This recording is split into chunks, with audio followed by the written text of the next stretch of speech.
शिवानन्दनगरी श्लोकम् 79 नित्यं योगी मनः सरोजदल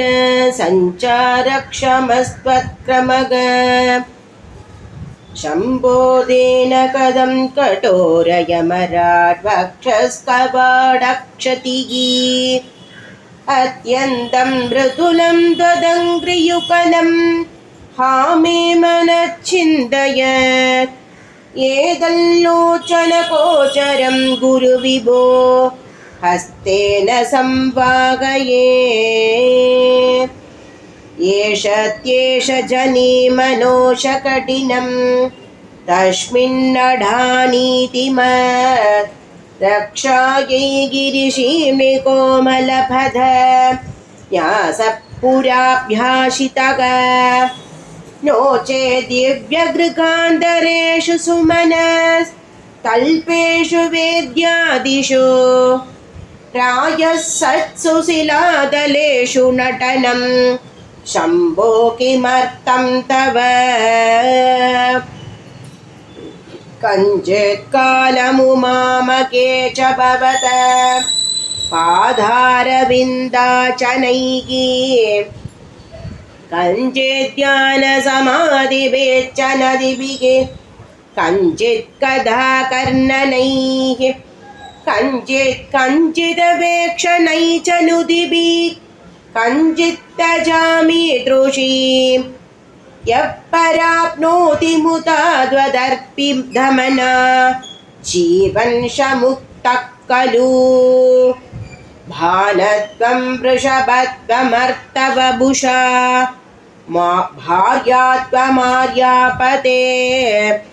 को निध्वंसकिता मृदङ्गवगता चेद्यादिरूपं ततौ त्वत्पादे नयनार्बनं च कृतवान् त्वत्तेकबाहो करिः भूजाद्भुजतरस्य एव हि न चेत् को वा तदन्योदिकः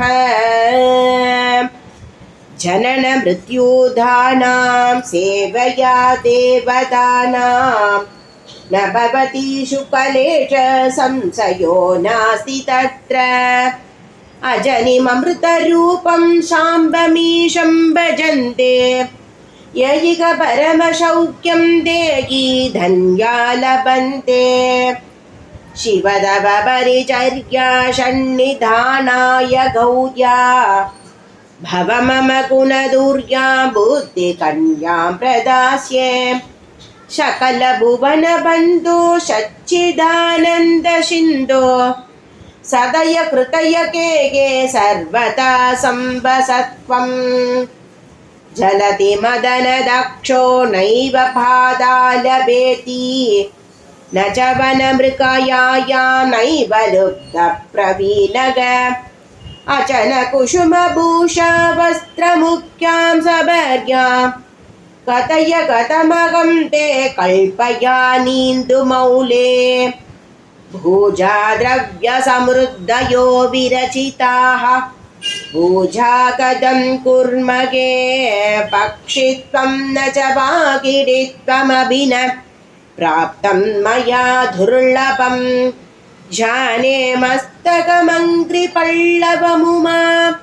जाने न देकं विभो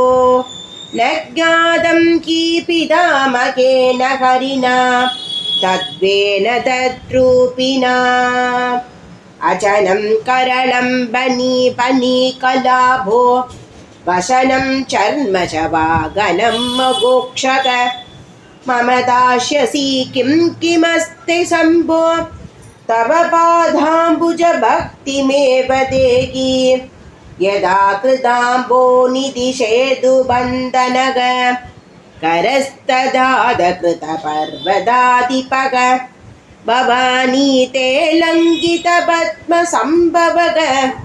तदा शिवार्चास्वभावरक्षमग नदिभिर्नुदिभिस्त्वमीश भूजा विधिभिर्ध्यानसमाधिभिर्न दुष्टग धनुषा मुशलेन चाक्मभिर्वा वदति प्रीतिकरं तथा करोमि वचचाचरितं वदामि शम्भो रगमुद्योगविदाशु ते प्रशक्तः मनसा कृतिमीश्वरस्य सेवे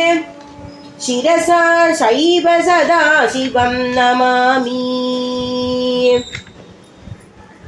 आद्या विद्या कृतः कदा निर्गदासीत्